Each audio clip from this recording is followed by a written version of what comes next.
Israel एक बार फिर से झूठा और धोखेबाज निकला। 4 दिन के सीज फायर की डील इजराइल ने हमास के साथ कर ली है, लेकिन इसके बाद भी फिलिस्तीन के अंदर काफ़ी सारी जगहों पर इजराइल की सेना हमले कर रही है। कल शाम इजरायली सेना ने इजराइल के कब्जे वाले वेस्ट बैंक में 6 फिलिस्तीनियों को मौत के घाट उतार दिया।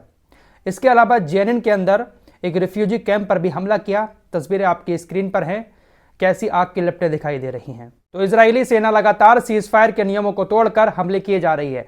वहीं इजरायली सेना ने लेबनान के अंदर संयुक्त राष्ट्र की जो शांति दल है उसने भी कहा कि गश्ती के दौरान इजराइल की सेना ने हमारे ऊपर भी हमला किया। हालांकि किसी की जान इसमें नहीं गई, लेकिन संयुक्त राष्ट्र के शांति दल पर भी इजराइल की सेना ने हमला कर दिया। वहीं इसी बीच ईरान के टॉप लीडर अयातुल्लाह खामेनेई ने एक बार फिर से बहुत बड़ी धमकी दी है। ये धमकियां सुन सुनकर तो हम भी पक गए।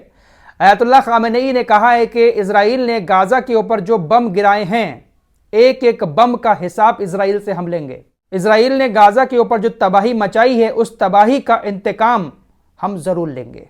कब लिया जाएगा इंतकाम? शायद अभी कार्ड वगैरह छपते होंगे, इनविटेशन आ जाएगा। इस जन्म में तो शायद अयातुल्लाह खामेनेई ये जो बड़ी बड़ी बातें फेंक रहे हैं, इस जन्म में तो ऐसा नहीं हो पाएगा।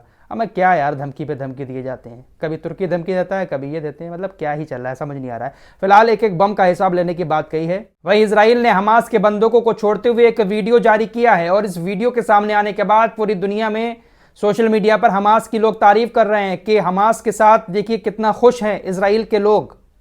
ये वीडियो आपकी स्क्रीन पर है। हमास जब इजराइल के बंधकों को एक्सचेंज कर रहा था, रेड क्रॉस को सौंप रहा था, तो उस वक्त देखिए कितने फ्रेश नजर आ रहे हैं इजराइल के बंधक। चेहरे पर किसी तरह का कोई डर नजर नहीं आ रहा है, किसी तरह की कोई थकावट, कोई बीमारी नजर नहीं आ रही है। एकदम फ्रेश हैं और मुस्कुराते हुए हाथ हिलाकर थम्स अप करके हमास के लोगों को अलविदा कह रहे हैं। काफी सारी बातें चल रही हैं कि हमास ने कितने प्यार से इन लोगों को रखा है, कि ये लोग हमास के लोगों को मुस्कुरा कर अलविदा कहकर जा रहे हैं। हमास ने इन लोगों पर किसी तरह का कोई अत्याचार नहीं किया है, और वाकई में इनकी हालत देखकर लग रहा है कि एकदम फ्रेश हैं, एकदम स्वस्थ हैं, और स्माइल करके हमास को बाय बाय कर रहे हैं। लेकिन दोस्तों, मेरी इस बात को आप लोग अभी के अभी सेव करके रख लें। ये जो 4 दिन का युद्ध विराम हुआ है, इसके खत्म होने के बाद यह हो सकता है अभी आगे और बढ़े, इजराइल अपने सारे बंधकों को रिहा करवा ले। जब इजराइल के सारे बंधक रिहा होकर इजराइल में पहुंच जाएंगे, तो उसके बाद इजराइल की तरफ से कुछ वीडियोज रिलीज की जाएंगी। मेरी इस बात को आप लोग अभी सेव करके रख लें। आने वाले 1 हफ्ते के अंदर इजराइल इन सभी बंधकों की वीडियो रिलीज करेगा, और इन बंधकों के बयान दिखाए जाएंगे पूरी दुनिया की मीडिया पर, और बयानों में यह कहा जाएगा कि हमास ने सारी क्रूरता की हदें पार कर दी हमारे साथ। इजराइल अपने छूटे हुए इन सभी बंधकों का इंटरव्यू दुनिया के तमाम मीडिया को दिलवाएगा, और उनसे कहेगा कि आप हमास के बारे में गलत गलत बातें बताएं। आप देख लेना, आने वाले 1 हफ्ते के अंदर अंदर इन सभी बंधकों की तरफ से हमास के खिलाफ बयान जरूर आएंगे।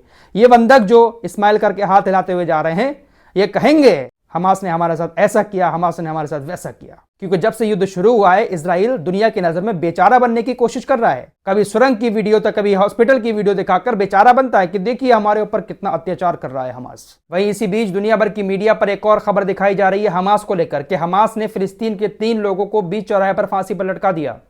और फांसी पर इसलिए लटकाया क्योंकि इन 3 फिलिस्तीनियों ने इजरायली सैनिकों की मदद की थी। इजरायली सैनिकों को कुछ ऐसी जानकारी दी जिसके चलते हुए फिलिस्तीनी इस्लामिक जिहाद और हमास के 3 लोग मारे गए, और 3 फिलिस्तीनी लोगों की इस जासूसी का भेद खुल गया, जिसके बाद हमास ने और इस्लामिक जिहाद ने मिलकर उन लोगों को बीच चौराहे पर फांसी पर लटका दिया। इस तरह की खबर तमाम दुनिया की मीडिया पर चल रही है, लेकिन हकीकत क्या है कोई नहीं जानता।